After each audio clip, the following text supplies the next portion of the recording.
Okay, so it's saying that these waters are hid as with a stone, and the face of the deep is frozen. The face of the deep. We're talking about the abyss. The waters are hid as with a stone. Now, in earlier videos, I've showed who this stone is. The stone is no other than descendants of Joseph, Ephraim, and Manasseh, described in Genesis chapter 49, verse 22. If it's not verse 22, it'll be somewhere real close to that. But it will describe these descendants of Joseph as the stone. Now we know that the descendants of Joseph end up bringing us English Egyptian Freemasonry. And here's one of our little Ephraimites right here. Now these are how they see themselves as Ephraimites. They have taken on this ideological identity with these lost tribes of Israel. Now that's just how they see it. That's how they represent the symbol. It's the duty and the role that they plan to fulfill. Well, it's not what I'm saying they are. It's what they are saying they are themselves. So we got Ephraim being this Freemason. Well, what does Freemasonry do? Freemasonry works stones. It's a stonemason. So listen to the fractal grow. The waters are hid as with a stone. Well, I told you that Ephraim's job, Freemasonry, was to hide where they were getting their strength from, and they're getting their strength from the abyss. They're getting their strength from the abysmal well. Well, we're understanding where this abysmal well is in a more fuller symbol as it stores these beings that are being in the abyss.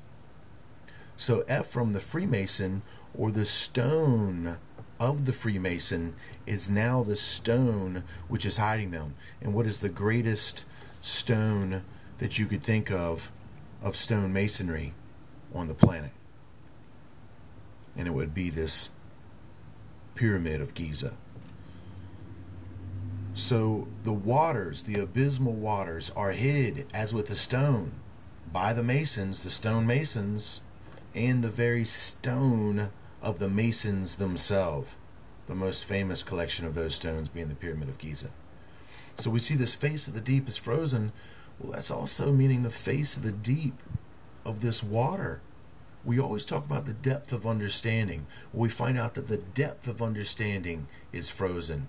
And that's exactly what the plan was to freeze this depth of understanding anybody was going to have and just leave it simply at a superficial. Superficial turns into the material, fractal grows.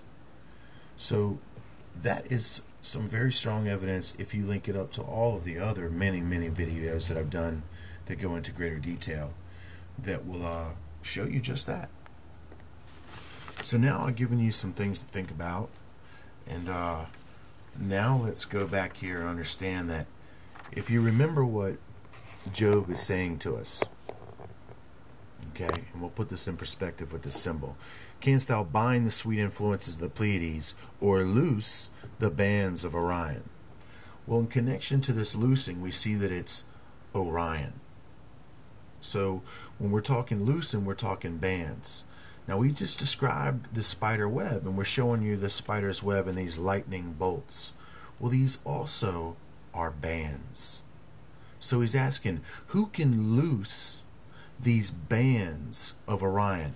And then of course we have this symbol, which we're going to show is telling you the very same thing, Orion. Just like we see those, that these Vril Society members, Thule Society members, even Hitler himself is connected to this occult significance with Orion. So it's no mystery that that's exactly what this symbol is telling you right here. So if we can see that Job is saying, who can loose the bands of Orion, and now I told you that it's the spider's web that needs to be destroyed, well, it's these bands right here that are going to be loosed so this Orion can be released. And that's exactly a way that we can see it in a greater depth. I'll be back.